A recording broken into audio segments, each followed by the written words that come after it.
السلام علیکم ورحمۃ اللہ تعالی وبرکاتہ۔ بسم اللہ والحمد للہ والصلاۃ والسلام علی رسول اللہ وعلی آلہ وصحبہ اجمعین، اما بعد۔ بسم اللہ الرحمن الرحیم۔ پچھلے سبق میں ہم تختی نمبر 6 مکمل کر چکے تھے۔ آج کے سبق میں ہم پڑھیں گے تختی نمبر 7۔ تختی نمبر 7 کے اندر میں آپ کے نورانی قاعدہ والوں نے بیان کیا ہے 2 زبر 2 زیر 2 پیش کو، یعنی جس طریقے سے ہم پیچھے پڑھے تھے حرکات زبر زیر پیش کو کہتے ہیں، اسی طریقے سے 2 زبر 2 زیر 2 پیش جو ہوتی ہے اس کو تنوین کہتے ہیں۔ کیا کہتے ہیں؟ اس کو تنوین کہتے ہیں۔ جس حرف کے اوپر اگر تنوین یعنی 2 زبر یا 2 زیر یا 2 پیش داخل ہو جائے اس کا نام منون ہے۔ کیا ہے؟ اس کا نام منون ہے۔ ہم اس کا قاعدہ آج پڑھیں گے تختی نمبر 7 کے اندر میں جو بیان کیا ہے، سمجھے؟ تو آپ کو پہلے سمجھنا ہے کہ 2 زبر ہوتا کس طریقے سے ہے۔ جیسے اس طریقے سے ایک زبر لکھا جاتا تھا، ٹھیک ہے؟ یہ حرف ہے، مان کے چلو اس کے اوپر یہ ایسے کر کے لکھ دیے تو یہ زبر ہو گیا، سمجھے؟ اوکے، یہی چیز اگر یہ حرف کے نیچے لکھ دیے تو اس کا نام زیر ہو گیا، سمجھے؟ یہ معلوم تھا۔ اب یہ زیر ایک زبر ہے تو یہاں پر اور ایک ٹھو دے دیں گے زبر تو اس کا نام 2 زبر ہو جائے گا، ٹھیک ہے؟ 2 زبر، جیسے پیچھے پڑھے تھے ایک زبر کس طریقے سے ہوتا ہے، حرف کے اوپر داخل ہوتا ہے زبر، اور ایک رہتا ہے اس طریقے سے لکھا ہوا، اس کا نام کیا ہے؟ زبر۔ اور اگر یہ 2 لکھا ہوا آ گیا تو اس کا نام کیا ہو جائے گا؟ 2 زبر۔ کیا ہو جائے گا؟ 2 زبر۔ سمجھ میں آ گئی؟ اسی کو کہتے ہیں تنوین۔ اوکے، سمجھ میں آئی؟ اس کے بعد یہ ایک زبر زیر ہے، کسی حرف، یہ حرف کے نیچے ایک زیر ہے، اس کا نام کیا ہے؟ ایک زیر ہے۔ یہی ایک زیر کے اور دے دیں گے تو اس کا نام 2 زیر ہو جائے گا، سمجھے؟ اس کا نام بھی تنوین ہے۔ سمجھ میں آ گئی بات؟ اور یہ ہو گئی۔ اور کسی بھی حرف کے اوپر، یہ حرف ہے، اس کے اوپر میں یہ اس کا نام پیش ہے، معلوم ہے پیچھے پڑے تھے، اس کے بعد ایسے کر کے ایک ٹھو دے دیں گے تو اس کا نام 2 پیش ہو جائے گا۔ کیا ہو جائے گا؟ 2 پیش۔ جیسے الٹا پیش لکھتے تھے اسی طریقے سے ایسے لکھ دینا ایک ٹھو، کیا ہو جائے گا؟ 2 پیش، یعنی 2 زبر، یعنی ایک زبر جیسے حرف کے اوپر داخل ہوتا تھا اسی طریقے سے 2 زبر بھی حرف کے اوپر داخل ہوگا، نیچے نہیں داخل ہوگا۔ دوسری بات، زیر جس طریقے سے حرف کے نیچے داخل ہوتا تھا اسی طریقے سے 2 زیر بھی حرف کے نیچے داخل ہوگا۔ سمجھ میں آ رہی بات؟ اور پیش جس طریقے سے پیش حرف کے اوپر داخل ہوتا تھا اسی طریقے سے پیش 2 پیش بھی حرف کے اوپر داخل ہوگا۔ باقی اس کا پہچان کیا ہے؟ ایک زبر جس طریقے سے لکھا جاتا تھا اسی ایک کو اور ایک لکھ دیں گے، یعنی 2 لکھ دیں گے، اس کا نام 2 زبر ہو جائے گا۔ اور ایک زیر جس طریقے سے تھا اسی طریقے سے ایک اور لکھ دیں گے، اس کا نام 2 زیر ہو جائے گا۔ 2 پیش، ایک پیش اس طریقے سے لکھا جاتا ہے، اس کے بغل میں اس طرح الٹا پیش ملا کے لکھ دیں گے، اس کا نام 2 پیش ہے۔ کیا ہے؟ 2 پیش۔ اسی تینوں کا نام ہے تنوین، اس کو تنوین کہتے ہیں۔ اور کسی بھی حرف کے اوپر، جیسے یہ ہے با، اوکے،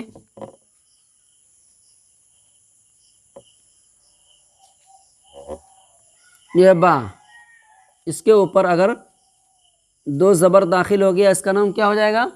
منون۔ اس کو کیا کہیں گے؟ اس حرف کو منون، یعنی تنوین والے حرف کو منون کہتے ہیں۔ کسی بھی حرف کے اوپر، جیسے وہ کے اوپر جزم آ گیا تھا تو اس کا نام کیا تھا؟ ساکن تھا۔ اسی طریقے سے وہ ساکن، اسی طریقے سے با کے اوپر اگر تنوین آ گیا، 2 زبر آ گیا تو اس کا نام کیا ہو جائے گا؟ منون۔ اسی طریقے سے 2 زبر آئے یا 2 زیر آئے یا 2 پیش آئے، تینوں میں سے کوئی بھی آ جائے تو اس کا نام منون کہا جائے گا۔ یہ نام معلوم چل گیا۔ اب بات رہی یہاں پر کہ یہ با کے اوپر 2 زبر لکھا ہے لیکن اس کے بعد الف لکھا ہے۔ کیوں لکھا ہے معلوم ہے؟ الف 2 زبر کے ساتھ لکھا جاتا ہے، اور یہ الف وصل یعنی ملانے میں بھی نہیں پڑھی جاتی ہے، اور نہ کہ ہجا کرنے میں بھی یہ الف نہیں پڑھی جاتی ہے، بلکہ یہ وقف کے حالت میں یہ الف پڑھی جاتی ہے۔ یعنی 2 زبر کسی بھی حرف کے اوپر داخل ہوگا تو اس حرف کے بعد یعنی اس حرف کے ساتھ الف لکھا جائے گا، لیکن اس حرف کے وہ الف پڑھا نہیں جائے گا۔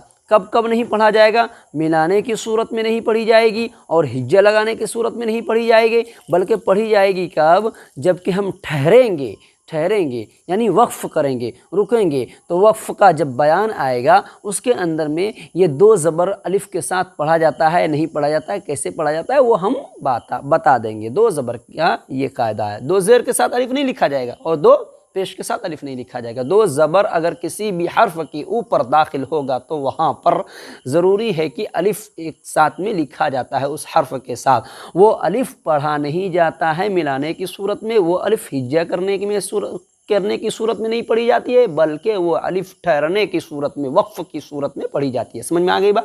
چلو یہاں تک ختم ہو گیا بات۔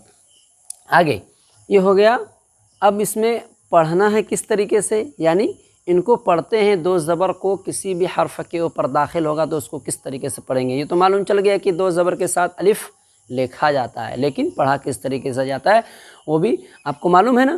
لکھنے میں لکھا جاتا ہے اور ملانے کی صورت میں بھی نہیں پڑھی جاتی ہے، ہجا کرنے کی صورت میں بھی الف نہیں پڑھی جاتی ہے، بلکہ وقف کی صورت میں الف پڑھی جاتی ہے۔ اتنا دھیان میں رکھنا ہے۔ باقی کیسے پڑھو گے؟ حمزہ دو زبر ان، با دو زبر بن، دیکھ رہے ہو نا، با الف دو زبر بن نہیں بول رہے ہیں، کیوں؟ اس لیے کہ ہجہ صورت میں یعنی پڑھنے کی صورت میں بھی الف نہیں پڑھی جائے گی، بلکہ وقف کی صورت میں پڑھی جائے گی، ملانے کی صورت میں بھی الف نہیں پڑھی جائے گی، اسی لیے نہیں پڑھنا ہے با الف دو زبر بن نہیں پڑھنا ہے، بلکہ کیسے پڑھو گے؟ با دو زبر بن، تا دو زبر تن، ثا دو زبر ثن، جیم دو زبر جن، حا دو زبر حن، خا دو زبر خن، دال دو زبر دن، ذال دو زبر ذن، را دو زبر رن، زا دو زبر زن، سین دو زبر سن، شین دو زبر شن، صاد دو زبر صن، ضاد دو زبر ون، طا دو زبر طن، ظا دو زبر ون، عین دو زبر عن، عین دو زبر ان نہیں بولنا، ان بولو گے تو حمزہ دو زبر ان ہو جائے گا، سمجھے؟ اسی وجہ سے عین دو زبر عن، غین دو زبر غن، فا دو زبر فن، قاف دو زبر قن، کاف دو زبر کن، لام دو زبر لن، میم دو زبر من، نون دو زبر من، نون دو زبر نن، واو دو زبر ون، ہا دو زبر ہن، حمزہ دو زبر ان، یا دو زبر ین۔ یہ ہو گیا۔ اب دو زیر پڑھیں گے سمجھے؟ جس طریقے سے لکھا ہوں اسی طریقے سے آپ کو تختی میں یا کاپی وغیرہ میں کسی چیز میں لکھنا بھی ہے، سمجھے؟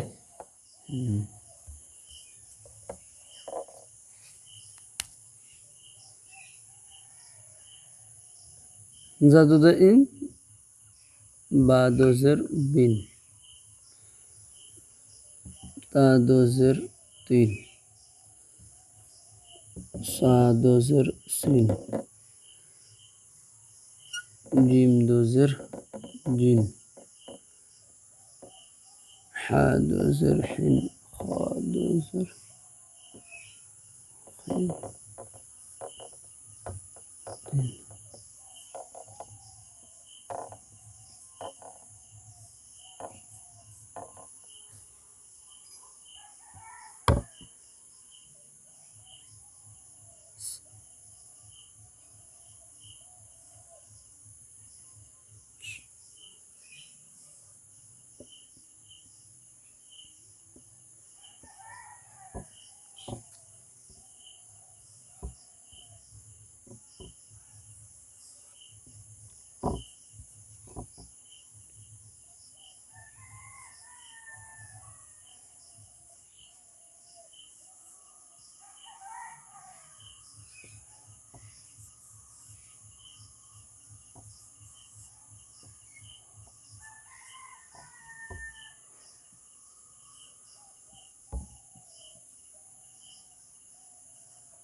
حمزہ دو زر ان، با دو زر بن، تا دو زر تن، ثا دو زر ثن، جیم دو زر جن، حا دو زر حن، خا دو زر خن، دال دو زر دن، ذال دو زر ذن، را دو زر رن، زا دو زر زن، سین دو زر سن، شین دو زر شن، صاد دو زر صن، ضاد دو زر ضن، طا دو زر طن، ظا دو زر ظن، عین دو زر عن، غین دو زر غن، فا دو زر فن، قاف دو زر قن، کاف دو زر کن، لام دو زر لن، میم دو زر من، نون دو زر نن، واو دو زر ون، ہا دو زر ہن، حمزہ دو زر ان، یا دو زر ین. اسی طریقے سے پڑھنا بس.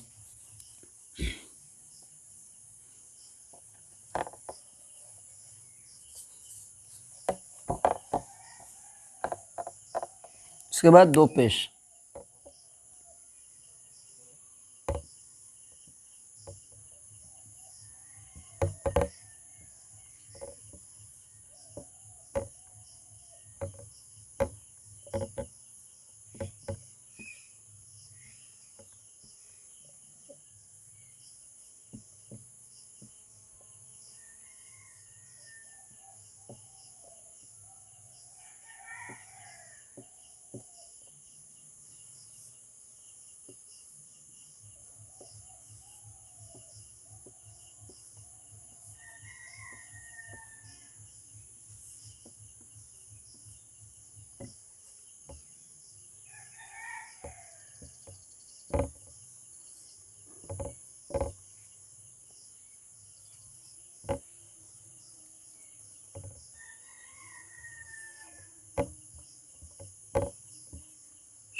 حمزہ دو پیش ان کیسے بولو گے؟